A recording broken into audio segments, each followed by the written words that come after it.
अस्सलाम वालेकुम viewers, welcome back to my channel Mishal Khan official, जिसमें आज हम बात करते हैं लाइडोस्पोरिन ईयर ड्रॉप्स के बारे में। लाइडोस्पोरिन ईयर ड्रॉप्स क्या होते हैं और इनका यूज़ कैसे हो सकता है और साइड इफ़ेक्ट्स के बारे में भी आपको बताया जाएगा। लेकिन उससे पहले जो न्यू है हमारे चैनल पे, इट्स अ रिक्वेस्ट के चैनल को सब्सक्राइब करें, वीडियो को लाइक करें, शेयर करें। Thank you so much. बात करते हैं लाइडोस्पोरिन ईयर ड्रॉप्स के बारे में। ये कान के लिए होते हैं और ये 5 ml में अवेलेबल होते हैं। और कान से रिलेटेड जो आपको मसाइल होते हैं आपके कान में, चाहे वो एक्सटर्नल हैं या इंटरनल हैं, उसके लिए ये डिज़ाइन किए गए हैं। और ये GSK की यानी कि ग्लैक्सोस्मिथक्लाइन की प्रोडक्शन होती है। प्राइस इसकी 45 से 50 के दरमियान होती है। और ये था इसका इंट्रोडक्शन। अब हम बात करते हैं इसकी वर्किंग के बारे में और इसके अंदर जो दवा या जो मेडिसिन पाई जाती है उसका ज़िक्र करते हैं।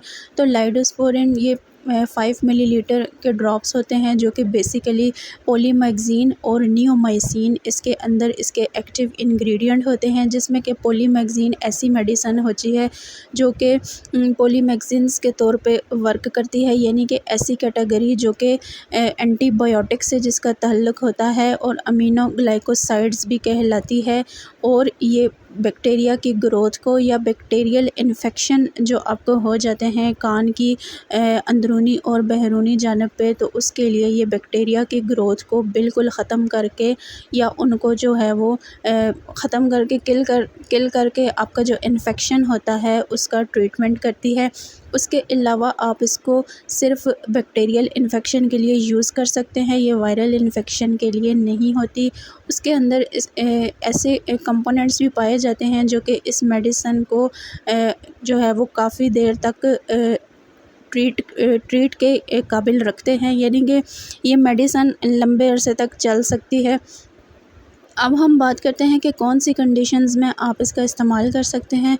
तो इसको बेसिकली आउटर इन्फेक्शन के लिए इस्तेमाल किया जाता है, यानी कान की जो बैरूनी सतह होती है या बाहर वाली जो सतह होती है उस पर जब कोई इन्फेक्शन हो जाता है, आपको ख़ारिश होती है या कोई दाना बन जाता है या आपको जो है वो कान बहता है या कान में दर्द होता है, तो इस सिचुएशन में आप इसका इस्तेमाल कर सकते हैं।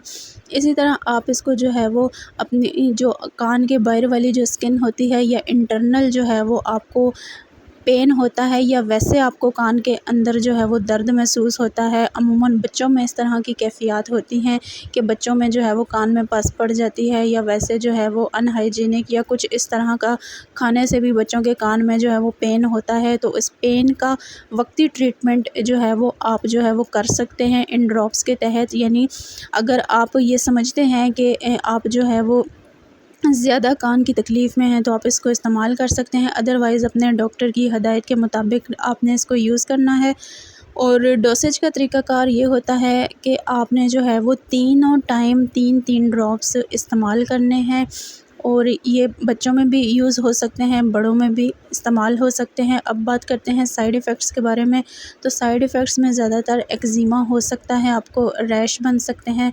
उसके अलावा हेडेक हो सकता है, इरिटेशन हो सकती है, एडेमा हो सकता है, आपको जो है वो बर्निंग सेंसेशन हो सकती है। उसके अलावा ओटाइटिस एक्सटर्ना आपको जो है वो उसमें क्रोनिक ओटाइटिस एक्सटर्ना की सिचुएशन हो सकती हैं। ये थे साइड इफ़ेक्ट्स। और कोई भी मेडिसिन या कोई भी ड्रॉप इस्तेमाल करने से पहले एक बार अपने फ़िज़िशियन से लाज़मन कंसल्ट कर लें। और वीडियो पसंद आई हो तो चैनल को सब्सक्राइब करें। शुक्रिया।